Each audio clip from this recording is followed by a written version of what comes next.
Hello, and welcome to the Ratnest podcast. Today, it's just me and Jim. Woo. Yeah, don't want to do that. All right. Yeah, how do we intro us? I thought I just did. Oh, yeah, that was good. That was good. No. We didn't woohoo ourselves. What is season 2's woo? Are we going to stick with the same? Are we going to change it up for a second season? What if we went?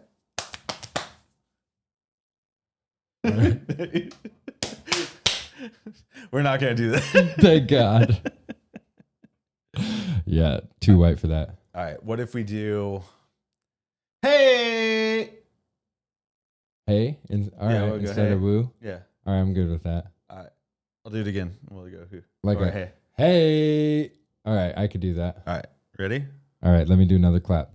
Let's keep that first for full part. All right, we'll go right into it right now. I can't believe I did that. You did it so good, bro.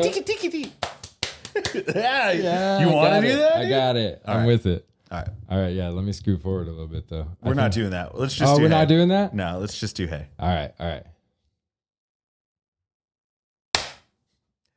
Hello and welcome to the Ratnest podcast, season 2, with me and Jim.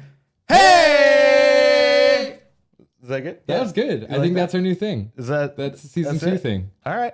All Season right. 2, the season of hey. The season of Hey. That Hey. last season was the season of Woo. Okay. This is the season of Hey. Yeah. So we might have a couple of episodes that contradict that, but it's okay. It's all right. We started recording a few weeks ago, and this is the first one that I think we're going to put out. Yeah. Oh, yeah. Well, I mean, it's not our fault. Say that. It's not our fault. Whose fault is it, Jim? Some jerks that steal backpacks. That's whose fault it is. I don't want to talk about. Yeah, you do. Yeah, you do. We're getting right. Hey, can I jump right into it? Jump right into That's not going away. Season 2, that's not going away. But yeah, so this is the first episode. We've already recorded 3 episodes for season 2, but somebody's laptop and hard drive got stolen. It's true. So if you're in San Diego, California, and you see a yellow Herschel backpack, don't ask questions. Rip Punch that 'em. shit off somebody and say, hey, this is my laptop. And if there's a sticker of the blinky three-eyed fish from The Simpsons with unicorn horn, you know it's the right backpack. That's and if Ratnest. if there's not, don't apologize. Just walk away. Just walk away silently like we did. Damn it. Oh, man. But Let's expand. Let's let them know what's going on. All right. Let's actually let them know what's going on. Why we're 3 weeks late on releasing episodes. Why everything. all right, well, yeah, let's talk about the present and then we'll talk about the past. So presently, I am computerless because someone decided to walk away with my backpack in a hotel lobby. Had my computer and external hard drive in it where I keep all my backups of things. So stuff like video for the podcast and audio for the podcast and 3 episodes worth. those things exist there. And so that kind of got swooped up in the mix, unfortunately, and I wasn't able to get it back Oh, we're still currently, trying. but We're we are still trying. So those episodes still might exist. I have the Find My app on Apple, and it tells me every day where these tweakers in San Diego are hanging out with my computer. Yeah, so that's so cool. if you want to give us a hand, if you're in the San Diego area, let us know. We'll shoot you an address up to the current position of the laptop. Yeah, they were at McDonald's on Mission Gorge just a few days ago. It's a you know, Yeah, it's the a small area. condos. Hey, we don't want to throw too many businesses under the block here, but I'll beep it. I'm gonna knock on doors coming up, and then we're really gonna get arrested. Yeah, it was good. It was good. So yeah, that sucks. Sucks that the backpack's stolen. I'm sorry that happened to you. It was an exciting trip. I mean, it was an adventure. Had a great time up until then. Yeah. Padres game. Hey, Padres won. Padres beat the Marlins on Tuesday night. That was great. Sick. Wonderful go. time. Yeah, so that's literally what's happened in the last week. That's what's going on right now. So- We were all primed and ready to go with season 2. We had a few in the books. Apologize to the guys that we interviewed. Let's not mention them yet because we still might use those interviews if we can come across them, if we can make that work. I'm glad you stopped me because I was about to call him out right now. We love you guys. Thank you for being part of the Ratnest podcast. We will put it out whenever we get the footage back, and if not, we'll redo it. Yeah, we'll make that happen because they were great interviews. You know, I don't want to give up that it'll be our second time talking to these people. I gave that up already, bro. It's open and honesty here. They don't know who that is. Right. Well, that's a good point. Good point. As long as the person doesn't mention that it's the second interview. Yeah, we'll probably talk about it. We did that a little bit in season 1. Hank had to do 2 episodes. We did, yeah. Well, that was unfortunate. That was an unfortunate incident when his audio was just so bad. But I guess I blame him because he had shitty internet. You hear that, Hank? Jim blames you. Take that, bud. He's gonna write back so hard. Oh yeah, he's our biggest commenter. Let's talk about what's happened since season 1. Oof. It's been a couple months. Yeah, but even going beyond that, when I brought you into this and was like, hey man, I want to do this thing. We have this idea to talk to artists and do a podcast. And I know you have a little bit of production experience and the equipment to do it. You want to help me out? And you said yes. Did you think that 20 episodes later we'd be talking like this? Like, yo, if I'm being honest, well, actually, let me back you up a minute. I didn't even say yes to Ratnest podcast. I said yes to Blanket Party, which was a failed project that we tried with our other buddy who shall remain nameless. Renary Nameless. Yeah. Yeah. That's what I agreed to was, all right, hey, the 3 of us I'll just sit in the background. I'll be off camera, run everything, have a mic if I need to chime in with stats, be that guy.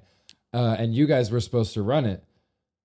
Then that shit the bed for just collapsed in on itself. Unknown reasons. I think after 2 episodes. 2 episodes. Yeah, we went down and did 2 episodes, and they were a blast, dude. Those were fun. I still think they're funny. They're fun episodes, but they'll never see the light of day. If anyone wants to hear Blanket Party, you can't because it was on my computer that got stolen. Yeah. So, then here we are like, all right, well, we just had a failed podcast. We have everything set up and ready to go. And you were like, well, I've got Ratnest Studios, Ratnest Sticker Co. going. Why don't we just do one to promote these artists? And shout out to Globitz, who was kind of the inspiration for that, Charles. It was kind of the test run too. Like, let's see if we can actually do this. Let's get somebody on here and see if we can actually hold an interview. And then we did. That was a big one for us when we first got going. It's the 3rd episode, and we'd done a couple before. So David Moses and Amber Giusti. And Amber's, I think we recorded first, technically. Technically, yeah. Hers was... But it was the 2nd episode. Right. And that was like... You could tell we didn't know what we were doing because we talked about ourselves for like 20 minutes before we brought her in. Yeah. And we were like, that doesn't work. Nobody wants to talk about us. And here we are doing an entire episode with just us. Yeah. Yeah. But we got to do something, man, because all my interviews got scrapped. Yeah. And I've been putting off this podcast. I want to do it the first week of August. It's going to be the 3rd week of August coming up that we're going to release this Friday. Yeah. So, I wanted to get back on the chain gang and stop pitying myself for getting my shit jacked. Ultimately, I left my backpack in the lobby when I shouldn't have. I mean, we can look at it a million different ways. That doesn't change what the fact is, and it sucks. I understand, but going back, let's not dwell on that. We're here now. Yeah. So going back to what you were saying, Blanket Party falls apart. Ratnest podcast becomes a thing. We get Globitz, we get Amber Giusti, and we get David Moses kind of as the first 3 guinea pigs to see what's going to happen. And dude, I don't know about you guys, but they kicked ass. For what we expected and what we got out of the people and like how open they were with us and how much they shared. Like, dude, Globitz was like a 2.5 hour episode, and we didn't even realize it was 2.5 hours. We were just rolling the conversation. Going. Yeah, I think we actually like edited it back maybe to make it like an hour and a half or something. Whatever we did, but it was like 2.5 hours that we talked with this guy on Zoom, and he was He was loving it. I was loving it. You were loving it. It was a fun time. And that's when we were setting up in my bedroom. We were literally breaking down my bed frame and mattress, pulling it out into the living room, setting up a table in the middle of the bedroom, and like putting the art up or all around the walls so that we could actually have like a space. Yeah, and we didn't realize that there was a space in your living room that we could actually use without doing as much work. Yeah. Well, we realized that quickly after. But we thought of it as like, oh, we're gonna shoot this thing. We want wide angle. We want art on the walls. We want everything else, And as a little Easter egg for anyone that's listened to the Ratnest podcast, go watch them on YouTube. If you notice, 95% of the art on the walls on any given episode is different. Yep, we try and change it every episode. We really did good the first 20 episodes about switching everything out and without saying anything, not trying to promote anyone's artwork, but just people we thought were rad, stuff we owned, stuff people send us. We tried to support and kind of throw it in the background. So if you go back and watch those episodes, on the walls behind us, everything's different each episode. Yep. Also, with that being said, if you'd like to have your artwork hung in the background and we think it's tight, send us something and we will throw it up back there. Hell yeah. Yeah, absolutely. I'll take free art all day long. We'll pay you. I mean, we could pay too. We'll see. We'll see. Throw it out. See what happens. So Ratnest podcast starts and we get the first few episodes under our belt and I'm like, wow, this is actually kind of cool, but I still feel like it's your baby. Like this is something you're doing and I'm producer Jim on the side and I'm just kind of making some contacts and editing the audio, and not really feeling like I'm involved or really an integral part of it, as it were, at the beginning. Well, I think that is because I was booking the contacts. I was booking the interviews, so it was stuff that I guess I was more so interested or exposed to than you were. When I was still in the mindset from Blanket Party, like I'm off camera, I'm not going to be doing anything. All I'm doing is pushing buttons and scrolling mouses the entire time. And then let's be clear, the podcast we were gonna do, Blanket Party, was just me and Steve. So it was just the two of us who It's very different than doing an interview with someone that was a broadcast. That was you guys just bantering. The reason it was called Blanket Party, if you know what a blanket party is, the definition is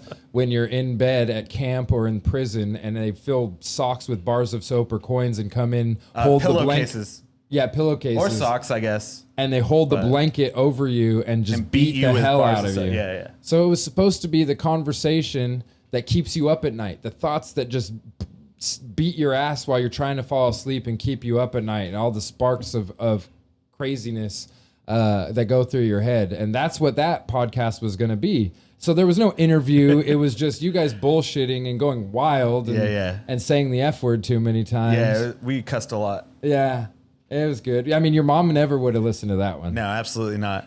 She actually has listened to Ratnest podcast a couple times. She? So she says.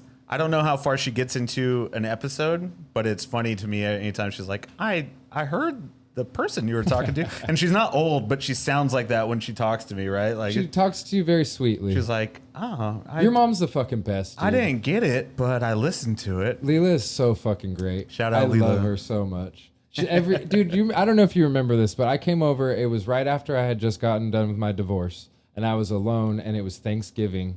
Or Easter or something like that. Christmas or Thanksgiving. It was around the holidays, and you were like, "Yo, we're all over here." I was like, "Nah, I'm not gonna come invade on your private space." And you were like, "My mom said get over here," and I showed up, and it was like I was part of the family, dude. Like Leela had a plate made for me. You guys had already eaten, but still made food for me. I get handed a beer from Jack as soon as I walk in the fucking door. We sit back in the back and.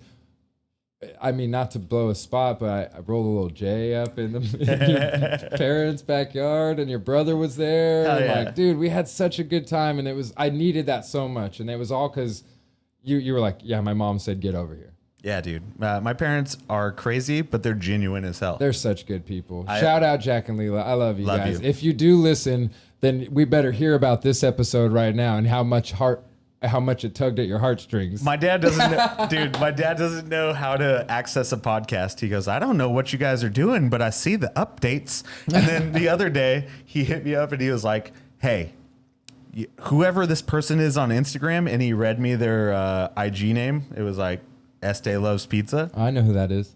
He goes, yeah, he's an asshole. And he didn't know how to like comment back on him. He's like, I saw the comment they left on your thing. He saw the Instagram comment and called you to comment back? Yeah. Oh, he's like, let him know. That is classic boomers right there. That's the way they work, bro. I'm not going to learn how to comment on Instagram. I'm going to lurk on all these pages and then call you and tell you, hey, you know, you shouldn't post things like that. Yo, it's real. Fucking awesome. So funny. And my mom's like that too, but to a lesser degree. It takes something really offensive to her be like, why'd you post that? If it's like me naked and like, you know, fuck everything, I'm chugging a beer or something. She's like, how come you're doing that? You know, but it's you know just what goes on the comment. internet, Maddie, it lasts forever. Yeah, when the second my parents got Instagram, this is like a couple years ago now. A couple? I was like, well, no more, you know, fun. That's when you made your second Instagram account? Well, it's like, no, it's the same one. I keep it. But it's like Facebook. Like, Facebook's over, right? It's like no one wants to hear what their aunt says. No one cares what their liberal second cousin in Kansas is preaching about. Right. Sorry, but I don't care. So Facebook's over. Done with that. Instagram comes up. My parents get on it. I'm like, God damn it. This was my thing. I can't even be real anymore. This was my space. Now they're on it, so it doesn't matter. But yeah, they'll hit me up every once in a while and be like, what'd you mean by this? I don't get it. It's not for you. That's what I've told my parents a few times, especially when I was doing hip hop, dude. They were like, what do you mean? Like, I listened to the song and what did this mean? And I had like, that's not for you. Yo, you got to watch Dave. I know you haven't watched it. And I know you're like, yeah, I seen it, whatever. Like, watch it because his parents are like, what does head mean? Or like, you know what I mean? Dude, that's the type of shit, bro. It's so funny. I love my parents to death. My dad was a pastor and my mom was a Christian kindergarten teacher and then turned into a principal. And so that's where my folks come from. The most compassionate and caring people you could ever So that's where Jim comes from. So that's where I come from. Yeah. And that's why I'm willing to say yes to do 20 episodes of a silly ass podcast and fucking I'll do all the crazy dumb shit that I am because I care. Free as meat. But yeah, so we start Ratnest podcast. We get few episodes in, and I'm still feeling like this is your baby. It's not what I want to. It's not mine. You know, it's yours. And so I'm just come down to my house. You drive to me. We live an hour apart. You drive to me. I'll set up everything, and as long as you book the talent, I'll record it.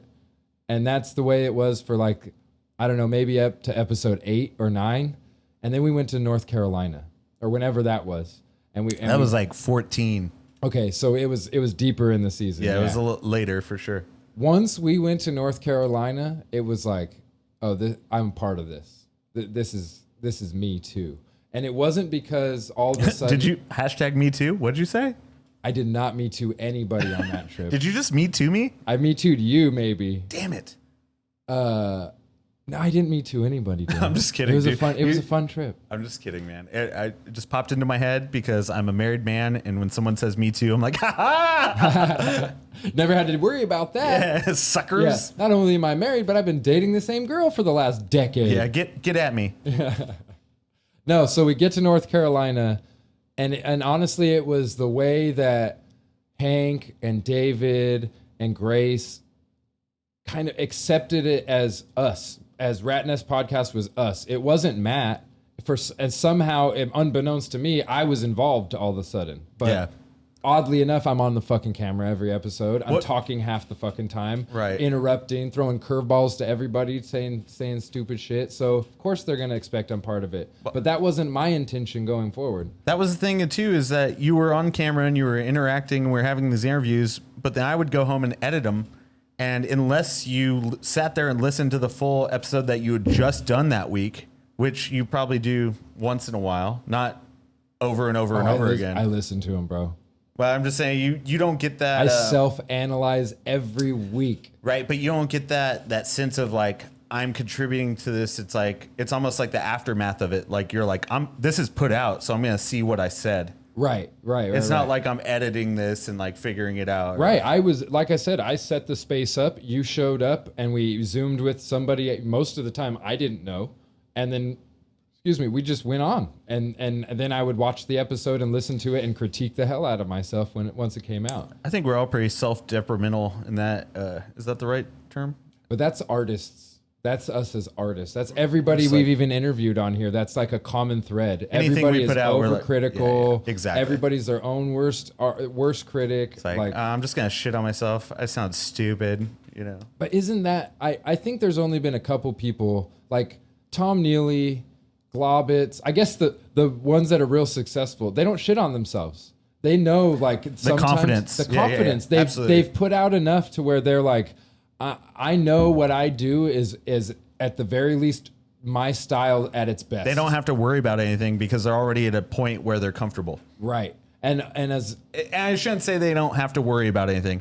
They don't have to worry about anything on a podcast that 60 people listen to. And not just that though, too, it's experience. They've lived enough times. They've fucked up enough times. They've learned from their mistakes to where now they know as long as I do it like this, it's going to be well accepted and I'm going to feel good about it. I think a lot of the people that we've interviewed, that some of the episodes that maybe haven't gotten as many plays, and you guys should go check out the all of them, even if you don't know who the artists are. But those artists are the realists. They're the ones that are like, I hurt myself for this art. You know, it hurts me to make this art, and that's where my inspiration comes from. And those kind of conversations, that's what stems art. Well, in my opinion, dude. In my opinion, as someone that's trying to make art over these years, especially, I guess, focusing on painting, the most paintings I ever did was when I was the most poor, the most like just struggling to like get by. And I couldn't go out and I couldn't go buy food, but I had paint or whatever. Rock paint, like whatever. I'd borrow it from people. People would donate it to me, whatever. And I'm sleeping in a garage, painting, putting pieces out just to put them out. And nothing was particularly great, but I engaged in it more. Well, that's you paying your dues. That's you practicing art. That's you painting and getting all of those hours basically out of the way to where you can begin to be confident in your art. And I think everyone we've spoken with has had those hours of days of churned out that they've had to literally just break themselves down to make art. And everyone's to at least a level where they recognize that they've put the time in and they found a style and they're doing their thing just like you are. That's it. It's either you've broken that 10,000 hours like that, right, you know, or you're working towards that. Right. And exactly. If you're neither, then you're not doing anything. You literally have to be creating all the time or working towards something all the time if you want to be successful at it. So that brings up a good point. That transitions me into my first curveball. You are a lazy artist. Yep. You are a procrastinator. Uh-huh. And you are somebody who doesn't like deadlines. What the fuck caused you to start Ratnest? You were like, oh, you know what? My life just got super easy. I just got rid of all my deadlines and all of everything, all my like major responsibilities. That was it. You just nailed it. When you have the lack of responsibility, as someone that has had a job, 2 jobs their entire life since they were 16, when I didn't have to have a job or couldn't have a job this last year, I was going crazy. I had to focus energy on something. I had to do something. So the complaints while you were working about, fuck, I wish I just didn't have to work or whatever, that all diminished. The grass wasn't greener on the other side. No, absolutely not. You didn't get to work anymore, and now you had to find something to do with your time. I wish I could just kick it. You know what I mean? I wish I didn't have to worry about anything, and like I don't have to worry about anything in a certain look at it, like, or a certain perspective on life. I could just be a hippie and fucking recluse and live in the desert and not pay too much money and get by, or I could try to do something. And so I tried to do something, and it started as an idea with stickers. And I was like, I'm going to do a sticker thing. And then I bought the sticker machine secondhand, and it did not do what I needed it to do. Yeah, it was terrible. And so then I started freaking out, and like a fucking sign from God, dude, Globitz hits me up. He's like, hey man, I see you're doing this thing. I just bought some art off of him. We were talking, we had lunch in San Diego and just kind of shot the shit, caught up for the first time in a long time, saw each other. And he's like, hey, I'm not good at sending packages out like from Mexico. It's hard for me to cross the border right now because of COVID. Do you want to take over some of my like US side distribution and representation to a degree, right? So I said, of course, it fits right into what I'm doing. At this point, the sticker machine is like secondary. I start trying to pump all these Globbits comics. I start hitting up people on Instagram to build the army that, independent artists, independent comics that people are making themselves that were looking for a platform to present them on or a distribution to You did the sell research. them by. Yeah. And I randomly hit up David Moses and Hank Simmons. And you know what I mean? Those were my two first fucking rat guys besides Charles. Like Charles was my boy. And I'll do anything to like support his art. And these were the first two random guys that I thought were good enough to bring into that circle. And it just built from there. And it built beautifully, bro. I watched it go from literally those three to what do you have? A couple dozen? I would say maybe like 15 people I fuck with, or excuse me, I work with. Yeah, we're in the IE. That's how we talk. We allowed to swear. Yeah. I fuck with some people. Probably 15 artists that I'm working with currently. A couple more seriously than others, but obviously anyone that has a project that they need a platform for, they have a place to come in Ratnest. I like it. That's realistically why I originally agreed to join the podcast or help out originally, because I liked what you were doing. You gave people that didn't have a soapbox, you know what I mean? You gave them a platform. You gave them that stage. You gave guys, especially during COVID. You took artists that it's just Instagram. Like, don't act like I'm like having shows all over town and like doing this stuff. No, but just having another outlet for people to get on a level. Let's say there's 60 people. Let's just estimate that there's 60 fucking people that know about Ratnest Sticker Co. And you'd throw another artist on there. That's 60 more people around the United States that they weren't aware of. And we know there's more than 60. But I'm just saying that's a simple number to throw out that people would be like, yeah, I can get my exposure to 60 more people. Like that's as good as throwing an art show in downtown LA that is just a walk by. Absolutely. It's an online advertisement for people that I agree with what they're doing or I respect what they're doing. And I want to bring them on board to have another platform. And it's exactly that. And it's been that throughout this year of COVID because there wasn't much else to do. Well, nobody could actually throw real shows. Nobody could actually go to a gallery. Nobody could, even if you had installations in stores or whatever, you weren't getting seen. The only people that were getting seen were doing murals on the outside of buildings. And even that was few and far between. Even that got cut down super heavy. Yeah. But yeah, it's been great, man. And I didn't think we would just be able to knock out 20 episodes every week. I mean, we consistently put out an episode a week, which is pretty damn impressive for two guys that don't know what they're doing. Yo, I don't mean to blow our spot, but it's pretty damn impressive to me. And to work with the people we got to work with and showcase their artwork, that's really what was important to me.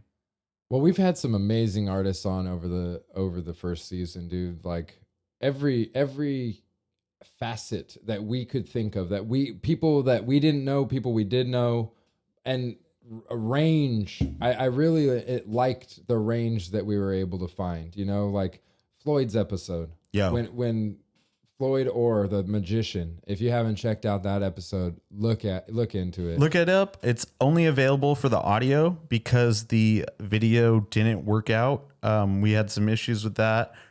But if you look up on Apple Podcast or Google or Spotify, it's episode 18 with Roy Orr. Floyd Orr. He's an 82-year-old magician that is a performing member of the Magic Castle. He could walk in the Magic Castle today, anytime they're open, without saying a word, and just go up to a table and start performing magic. It's like being passed at like the Comedy Store or like, Oh, for sure. you know what I mean? It's like a legendary spot. The Magic Castle is like VIP, formal dress only. It's a place in Hollywood that only exists if you are in Southern California, really. Yeah. And it's magical fucking place. It's huge. Like, it's a huge deal. And so to be able to talk to Floyd at 82 and him just be like, yeah, and this is how it happened. I moved from Brooklyn. I bought my first magic trick from this shop in Brooklyn and then came out to California, blah, blah, blah.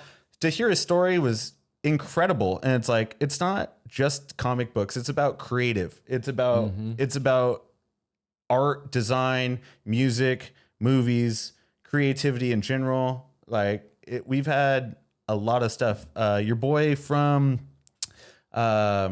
Georgia, Terry, that you worked with on MX Yoga, who is a La La Land Entertainment, a production producer who makes films and TV shows happen. Dude, that guy had some amazing insight. Like, he saw the move and from a crazy Hollywood story to Georgia. Yeah, dude, talking about fucking flipping over on a motorcycle at 90 miles per hour and breaking his back, puncturing lungs, breaking ribs, and then it was just like, I'm gonna keep going. And now he's riding again. Yeah. Not to mention the foresight that he had. He was big in Hollywood. He was a DP and really, honestly, the reason that I felt comfortable to produce this show or do any production was because MX Yoga. He was like, you know what?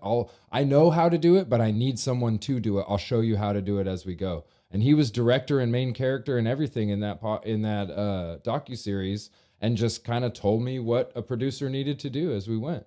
And that was my very first producer credit, for like, hands down, like, no doubt. Terry just handed it to me, executive producer on this show. MX Yoga, great series. It's on Amazon Prime. We've got a few episodes up on Amazon Prime, but the majority of it, if you look up YouTube, MX Yoga on YouTube, everything's on there. Oh, we've got seasons worth of content on there. Every Sick. race that he raced. This is something we didn't go into in the episodes, but honestly, the content for MX Yoga, if you're not even if you're into motocross, but if you're like an older cat going through a midlife crisis, feeling like you're not all hot shit anymore and you need a little motivation from another 40-year-old that's like feeling the same way, Terry went full bore and he accomplished every goal that we set for him and more. Even the goals that we've pushed farther, like this is probably one that's not attainable, he passed those up. And it just goes to show that it's possible. I can't tell you how many emails we got and people that would come up to us on the track like, hey man, I'm 45 years old. I rode when I was in my 20s, but I watched the show and I went out and got a bike. Out there. Yeah. HYR. That's how we got in with them so good. Like people were going in there like, yo, there's this local guy doing MX Yoga. You heard of him? And they sold like 5 fucking bikes or something like that. Yeah. That's probably misinformation, but it was a handful of bikes that they sold because of our show. Other guys getting out there, yeah, because they're inspired by what you guys were doing. And then kids too. Like, you know what? I'm out riding. My kid wants to do it now, and that's another thing that Terry really didn't talk about, but he started doing MX Yoga Junior, which was him and his son, and they'd go riding together because his 11-year-old wanted to learn how to ride like dad, go out and start racing. He did his first race. He got on a 125, he was doing it. Yeah. And that's really what it's all about. It doesn't matter if you're painting, if you're directing a show, or if you're doing magic or anything in between.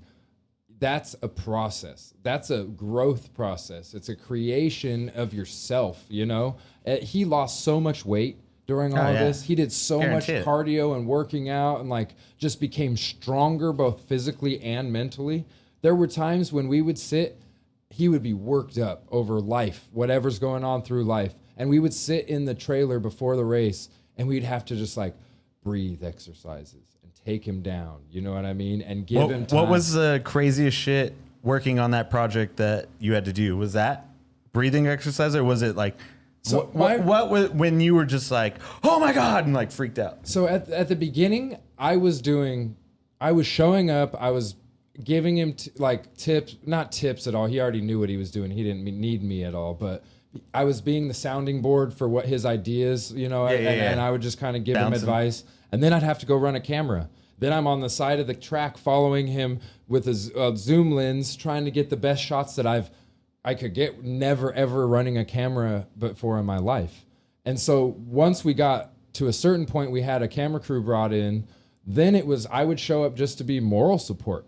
And I'm there hanging out with Terry, you know, like bringing him his vitamin water or coconut water that he drank and telling him like, hey bro, like I saw you fall in this turn over there. Like you sputtered beforehand. Like I would just give him a second point of view. Not like I knew motocross, but I knew the things he was working on in practice, and I knew everything that he was going through in his growth process on the bike. So I would just be a sounding board. I have to tell you though that dirt it tastes better than coconut water.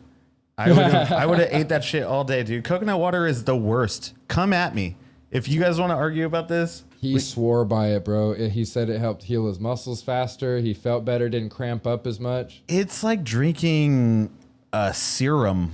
Like, you know what I mean? It's like thick, like a what's the Diamond Tap or something. Oh, it's gross, and it doesn't taste good. It's not refreshing at all. It's not. It tastes like salt water. Like if salt water could be drank. Several times I've been like, oh, I'll try this different brand of coconut water. Maybe it's better. It's never good. It's not good. It's not good. Okay, so going back to your question, probably the wildest thing that I ever had to but go through was like when Terry would crash. He went down a couple times really hard, like off the edge. Not the one where he was in practice. I wasn't there. I wish I would have been there. The one that's on the show, yeah. Yeah, the one where he wrecked himself and broke his wrist and punctured a lung and broke his back and all that. Yeah. That one I was not present for. That was just at practice, and I was only mostly at the races. But he did go down a couple of times in the races hard. One time, he's going up Mount St. Helen, which at Glen Helen Racetrack is like, it's a world nationally known hill because they race at Glen Helen for the pros. And he's going up, and it's a tough 45-degree, 50-degree angle up this hill. And he's wah, and a guy goes down in front of him, and you see the GoPro, and Terry just drives right up his chest because he's going as fast as he can. The guy goes down, rolls onto his back, and Terry just literally hopped like a jump off of this guy's chest plate and over his helmet and got down. But that threw him off the bike, and he almost fell off the side of the hill, got up. I got to give it to Terry, too. He got up and went over and checked the guy, made sure the guy was all right before he got on his bike. Like, if you're like, he cruised up and got second place, I would have been like, fuck that guy. Yeah, no, Terry, like, he went down, obviously, he wrecks off of this guy, and the GoPro is, like, so genuine, too. Terry's falling, almost off the side, gets up, and before he even touches his bike, he runs over like, are you all right, bud? And he's like, yeah, get your bike, dude. Even the guy that got ran over was like, get your bike out of the way. What are you doing checking on me? Wow. Yeah. That's nuts. But that's caring people, bro. That's all I surround myself with. And that's why I do this with you. That's why I worked with him. Like, it's not just about the project. It's about the person that's in the project. And that makes all the fucking difference. It's true, dude. It's very true in the sense that you can work very hard for people and not get anything out of it. And then you can work very hard for people that are genuine and not make any money, but feel better about it. Oh, it's so much more fulfilling, you know? Well, if I was getting paid to do Ratnest, it'd be pretty fulfilling. Don't get me wrong. Used to be. Yeah, hey, let's not talk about that. But hey, that being said, anybody that wants to sponsor Ratnest podcast. Hey, can we get like Liquid Death or like some cool water? Yeah, I drink a lot of coffee. We could be drinking coffee instead of beer. Any brewery wants to throw Anyone us that listens to this, if you know someone that wants to sponsor us, we don't even have to get paid. We don't have to get paid. Just throw us some coffee. That'd be sick. Yeah, right now we are in a so when this is a really good transition. When we used to play music together, it used to be like, we're punk rock. We can't sell out. Never, ever sell out. We're going to be DIY all the way. We spent all of our life savings to go on tour. I still don't feel comfortable doing things that I know I could do myself. If I pay someone, I'm like, I really could have done that myself. You know what I mean? Like, I was just about to say the opposite, bro. Like, we grew up doing it that way. I think we're at a point now where we finally just got to say, fuck it. Nope. No, dude, a sprinkler broke. I was like, I can't fix this. I tried to fix it. It wasn't just a sprinkler. It was a sprinkler manifold. For anyone that doesn't own a house, This shit sucks. It sucks owning a house. Unless you're a gardener, a Electrician engineer. I was or going to say plumber. a plumber, electrician, engineer. Yeah. You're going to have problems, and you can only assume that you're wrong. So, Yeah. And the internet is full of contradicting ways to do everything. So I bought a couple of cheap parts, and I checked out this manifold. Nothing worked. Had to call the guy. $300 for an hour worth of work. And I was like, I know I could have figured that out. Yeah. I know I could have done that. Yep. And it's so frustrating. But if it's your responsibility, like, you have to get something done. You either take the next week to figure it out.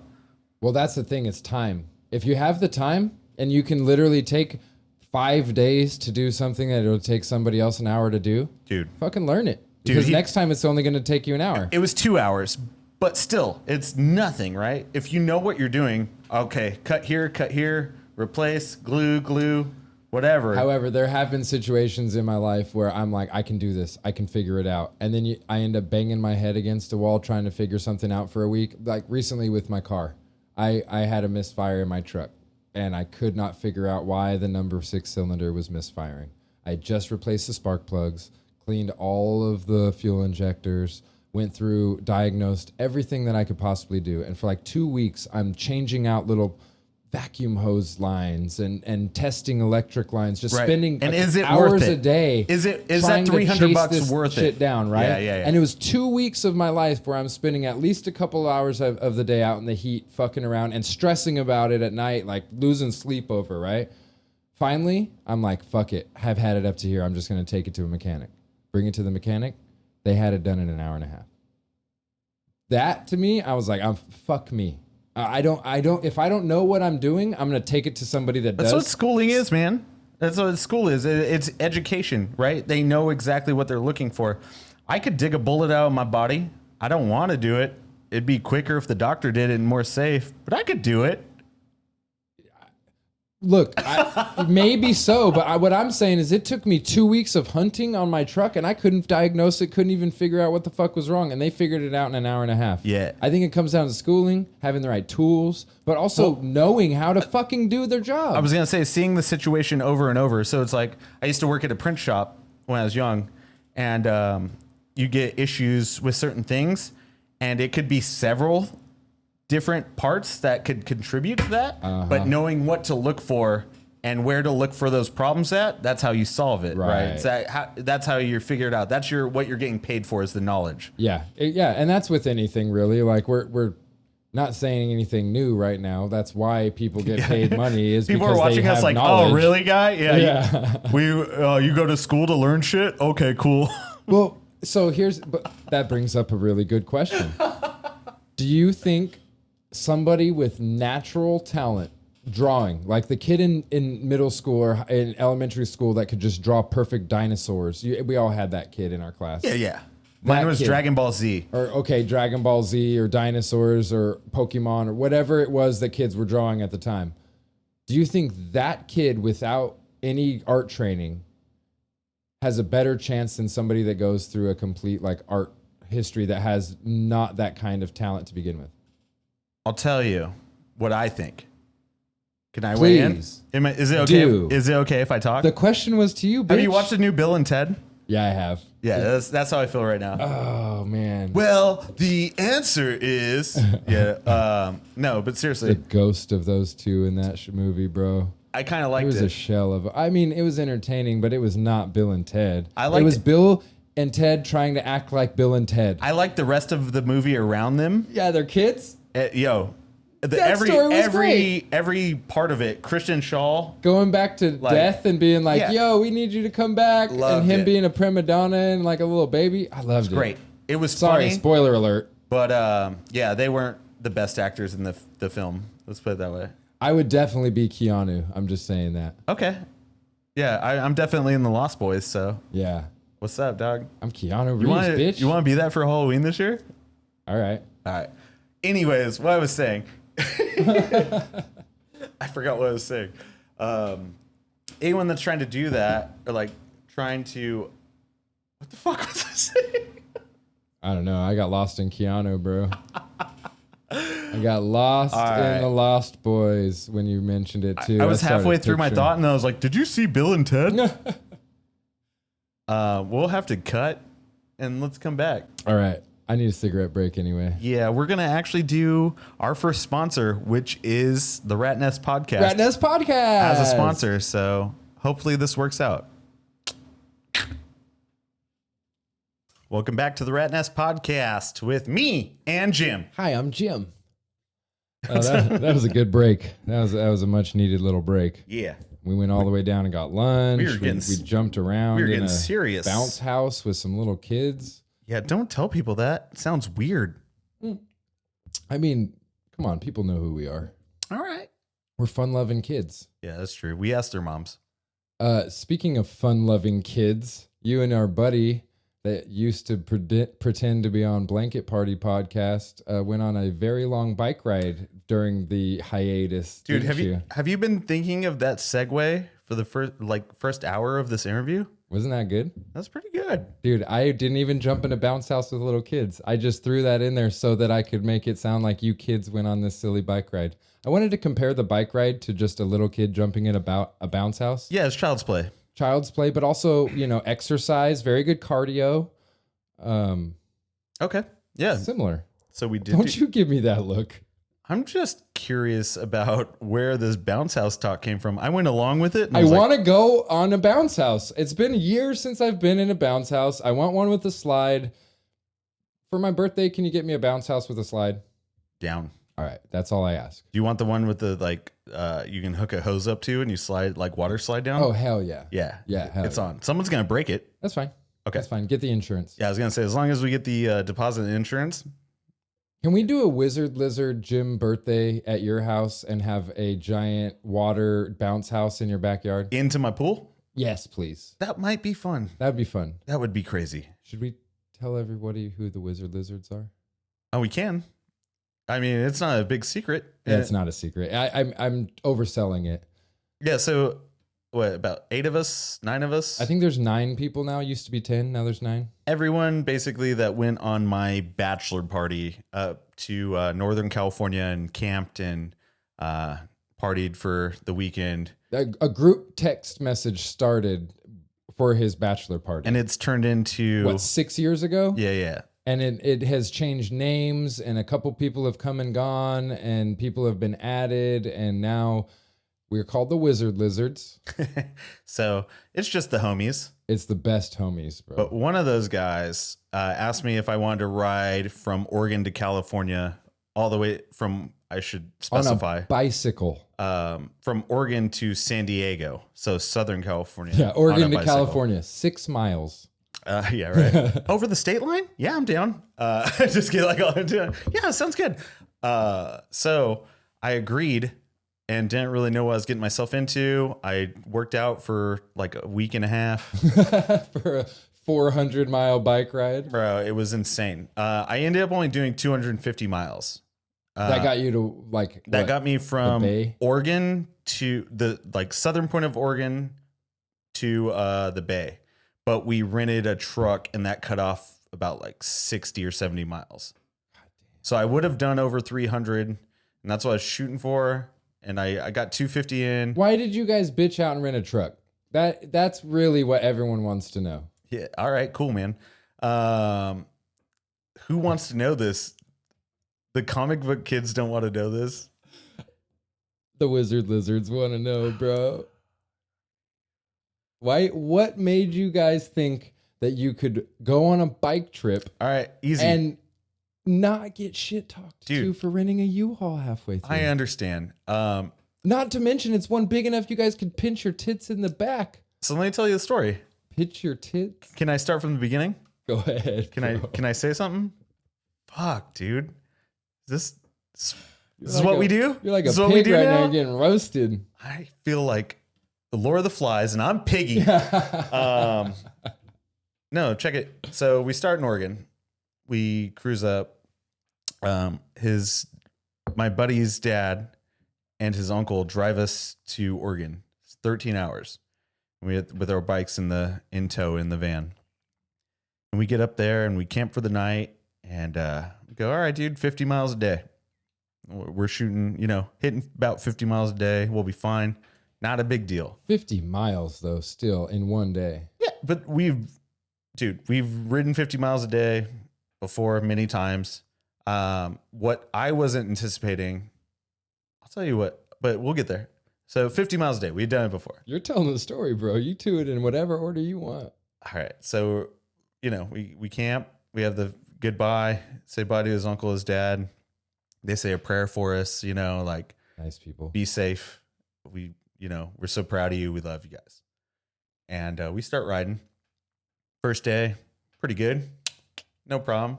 We rode 30 miles from Southern Oregon into California.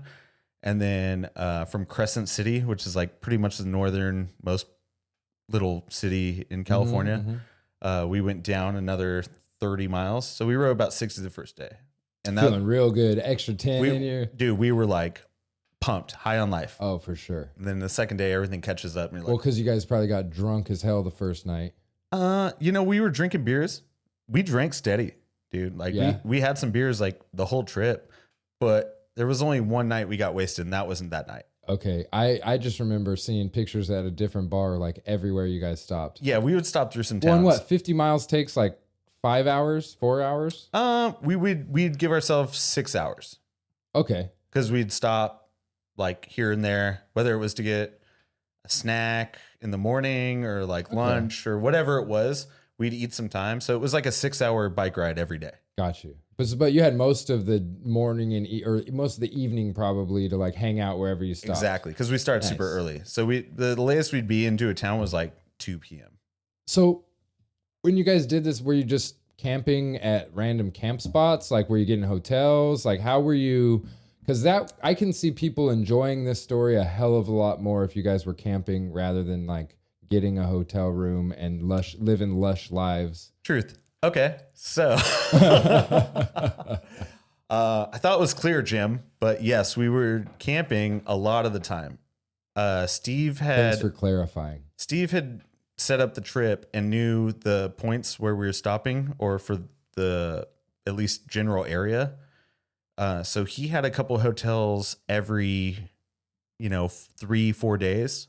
Okay. But we ended up doing at least one more than that because we ran a truck. It's okay. So we'll go on. So 50 miles a day, we're camping the first 3 days, bow, like sleeping in the tents, just dirt, whatever.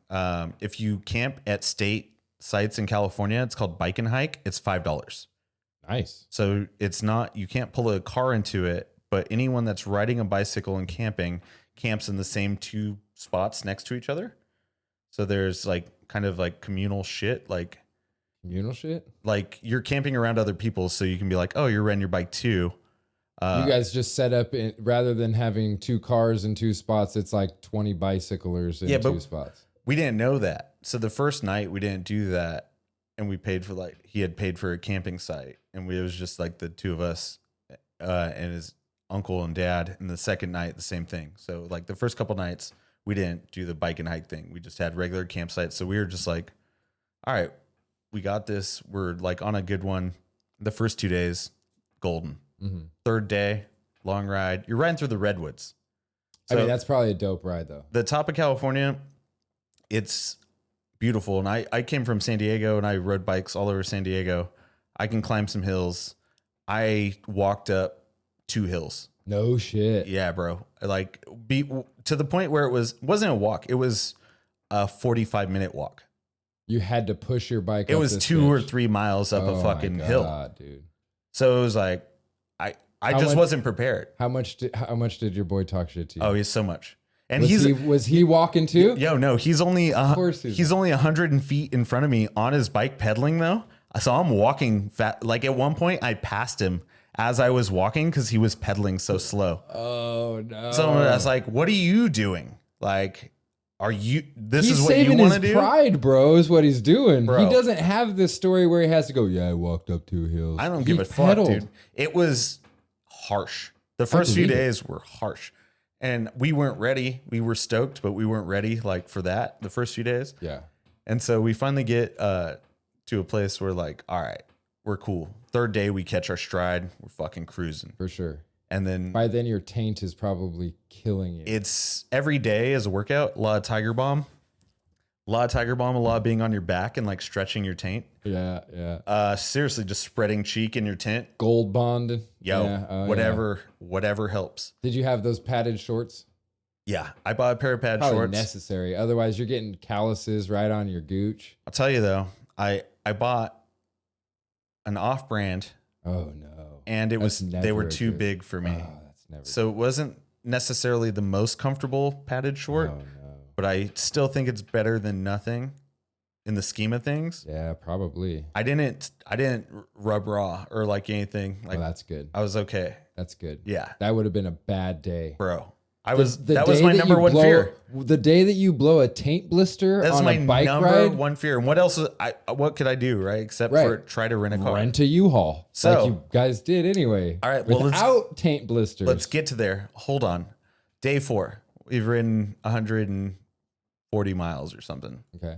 I don't remember, but we had another like 20 or 30 miles to go, and it was all uphill. You could see it on like Google Maps, right? And we're like, not all uphill, but you know what I'm saying. There's some climbs, Sure. and it's middle of the day. We're like, fuck, we're gonna get there at like 6. Uh-huh. This sucks. You know, we'd ridden too long that day, Okay. and I was like, So you're trying to go another 30 miles on top of the day you've already ridden. yeah, is we what you're rid, saying. we rid, we rid, we ridded. We rode 25 miles, Okay. 25, 30 miles or And whatever. then realized, And then fuck we're- this climb. Yeah, and well, we're in Eureka, so it's like the last kind of big city or city in general. Good weed in Eureka. Outside of we just rode through all the farm country and shit, like Arcata and shit, like You see along the beach. The green, the emerald triangle. Oh, it's they call beautiful, it. Yeah. dude. This is the most lush green thing. I can't even get into the first 3 days when I'm just complaining about riding. Were the most 3 beautiful days in my Gorgeous, life. I'm sure, dude. I've taken that drive up to Oregon, and you ride through beautiful, beautiful forest. We have the GoPro footage. We'll edit it in. We'll edit some of the like lengths in. So like at one point there's like a 9-mile downhill through the mountains. Like if you were riding from like the Big Bear Mountains, like down that kind like of road. down to 38 where it's real gradual. Yo, Yeah, dude, 70 miles per hour, 60. You know what I mean? Holy We're fucking shit. hauling ass. I was riding the brakes the entire time, and Steve still said on his watch that it said 62. Wow. Like we are cruising, bro. And it's all through the most lush redwood forest you've ever seen. Oh, that's so dope. I mean, more expectations were preceded. Like it was insane. Just exceeded. Proceeded. Yeah. Proceeds from No. this scenery goes to Preceded anticipation. Is that a double negative? still exceeded, bro. Is exceeded what I was expecting. Yeah. So, yeah. Good. We're flying down these mountains. Good. We get into this valley. It's like a meadow. There's one store. You've exceeded the mountains, and now you're in the valley. Kids are on there's other bikers there. We stop and have lunch. We're the only ones drinking beers.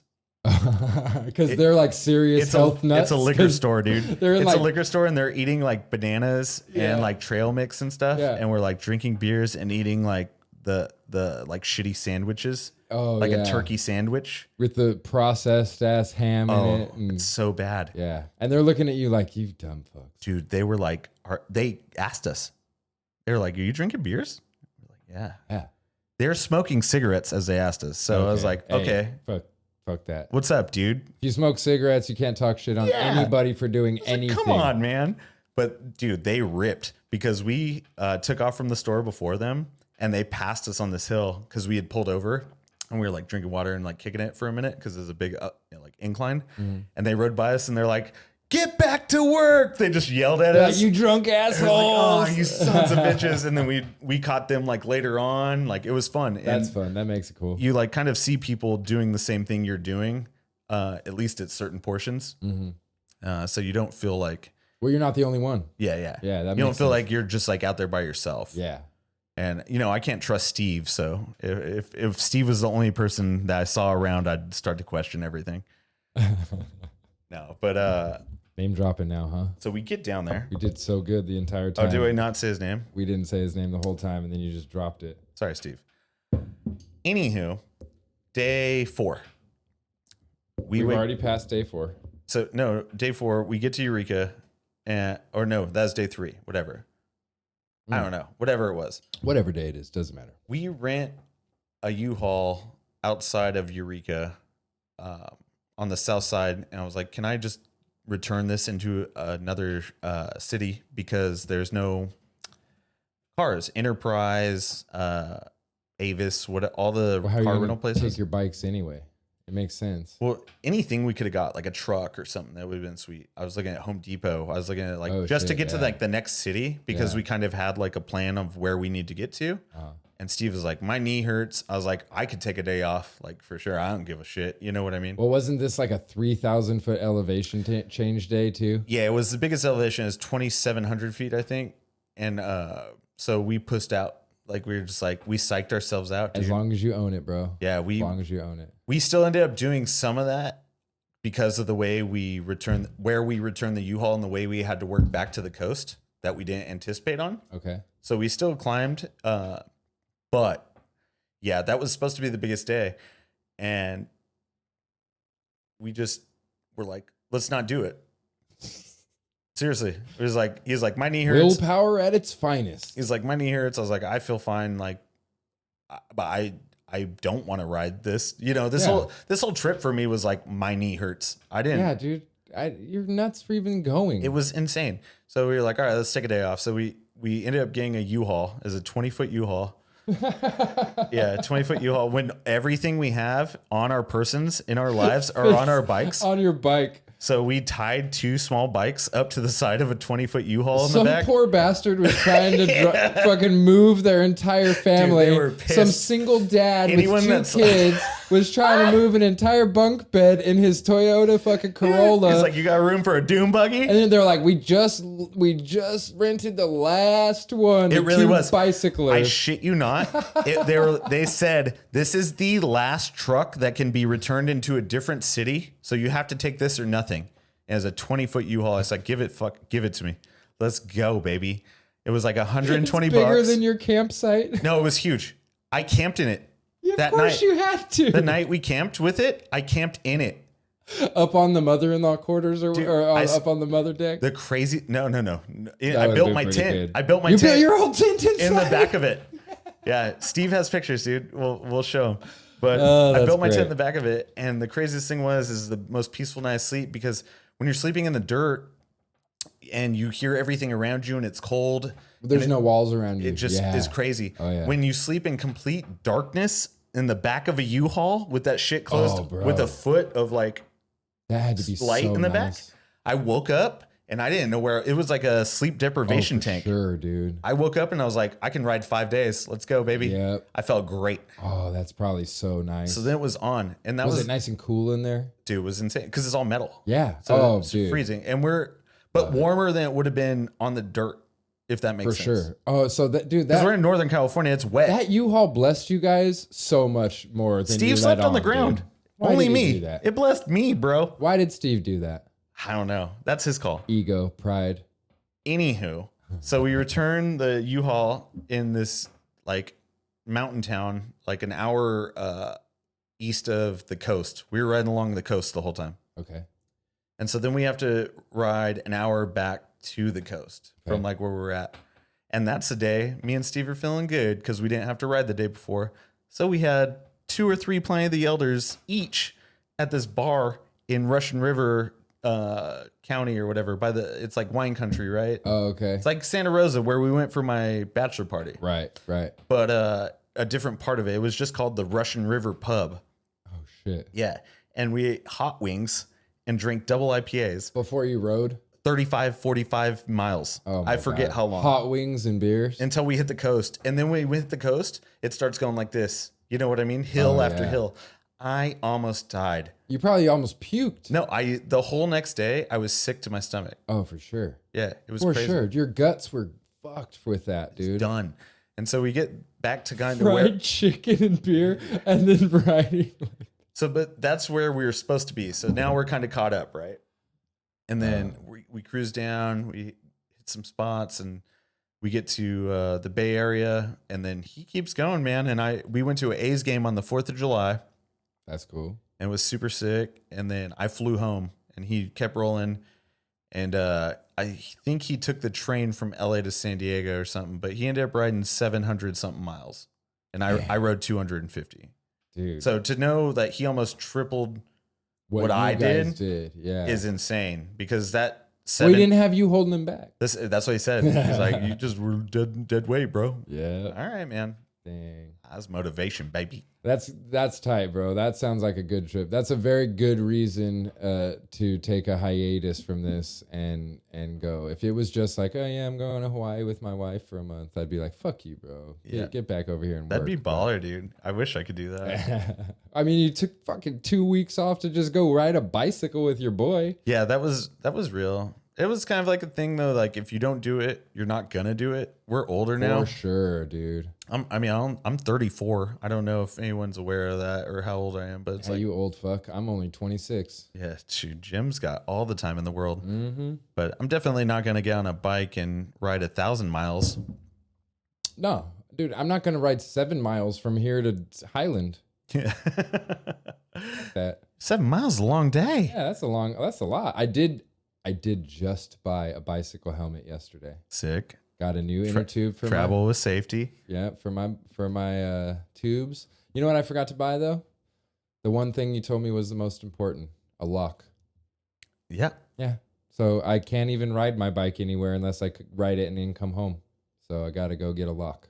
Get a nice one, dude. Invest in a good lock because, I've had 4 or 5 bikes stolen at this point in my life. Oof, that hurts. And, they can clip any lock.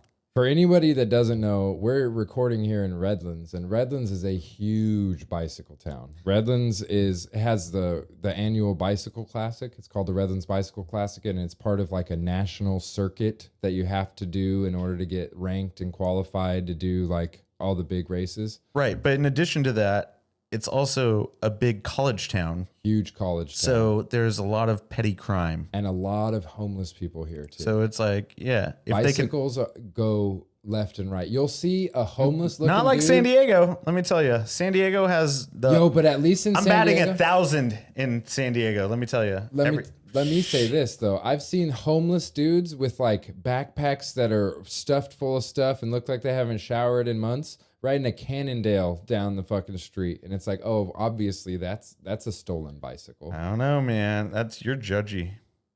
Ooh, you want to talk about that? You want to talk about judging people by their appearance? I don't think you should be commenting on bicycle homeless. I mean, most of them ride bicycles around here. No, I'm just saying, that's a little privilegey, dude. Oh, let's get into that. My talk about that. tall white male privilege. I don't want to talk about that. All right. Because you're short. Connection lost.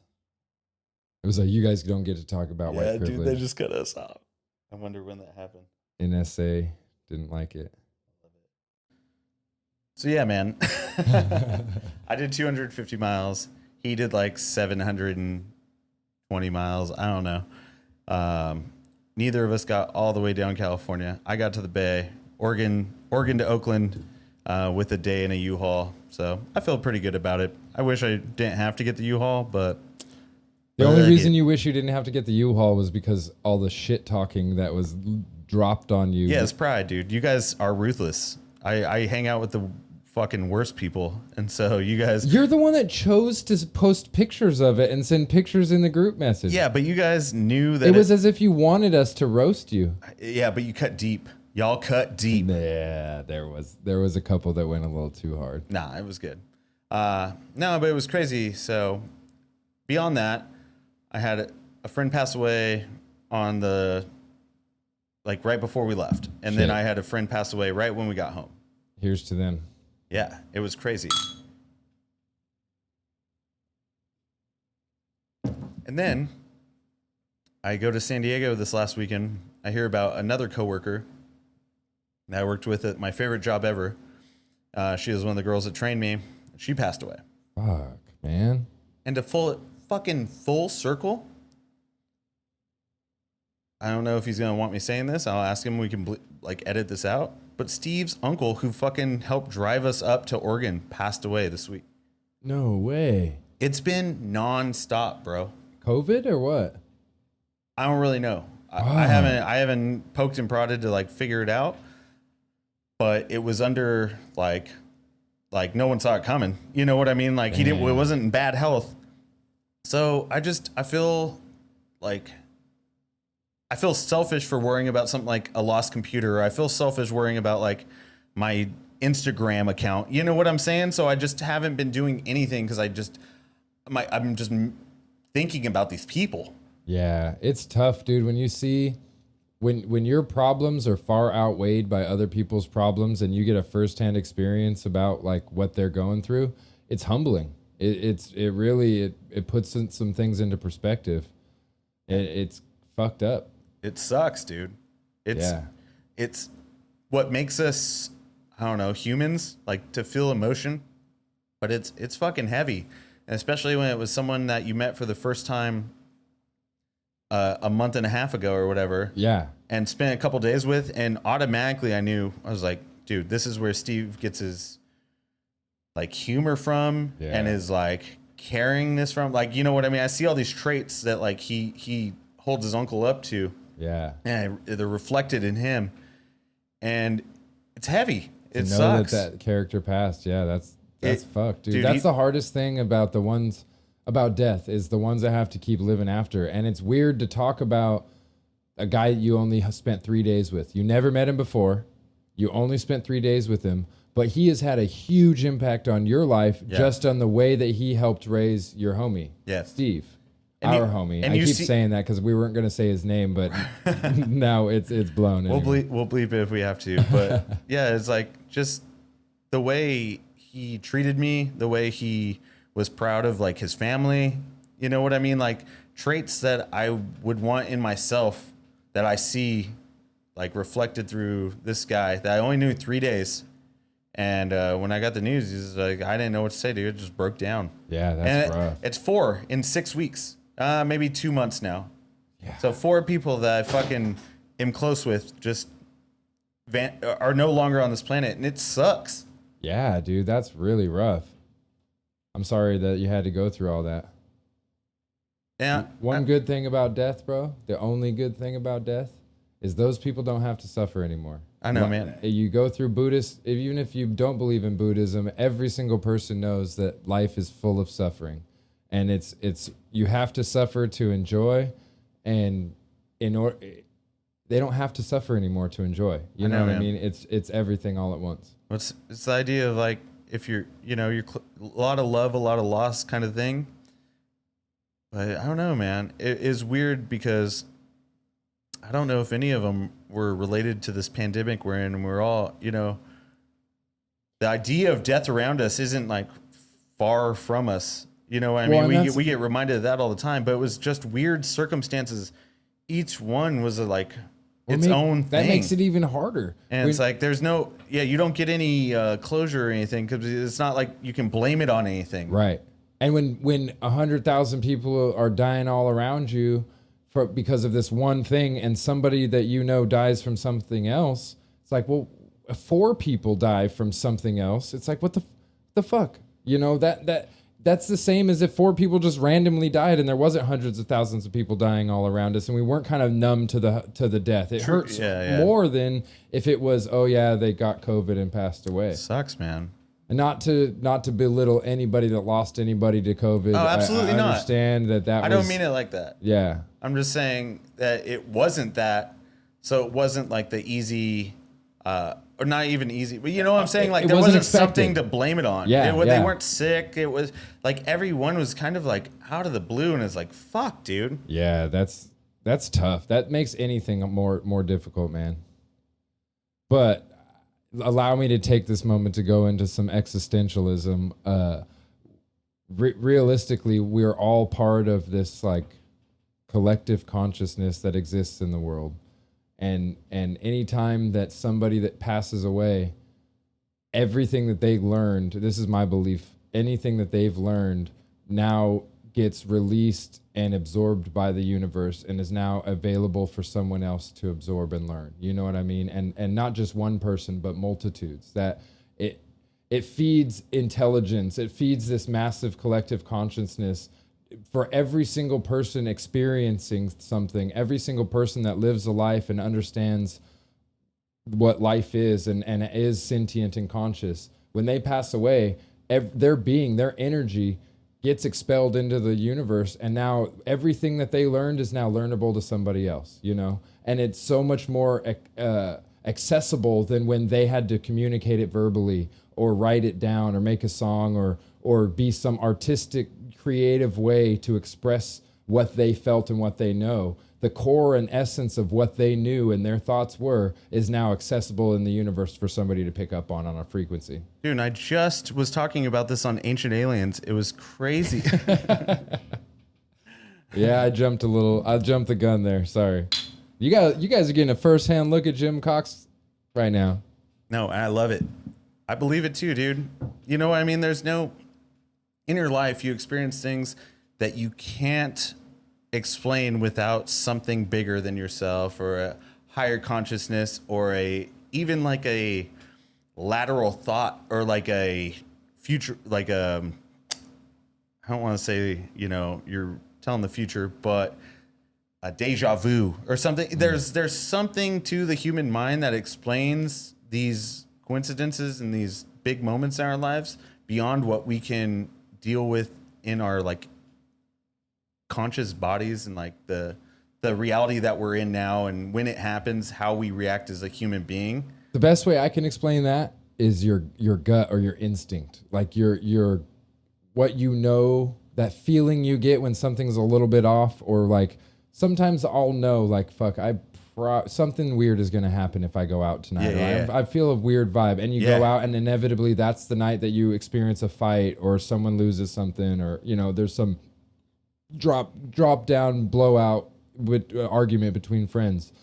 That instinct, that gut is I think what we're talking about right now. Yeah.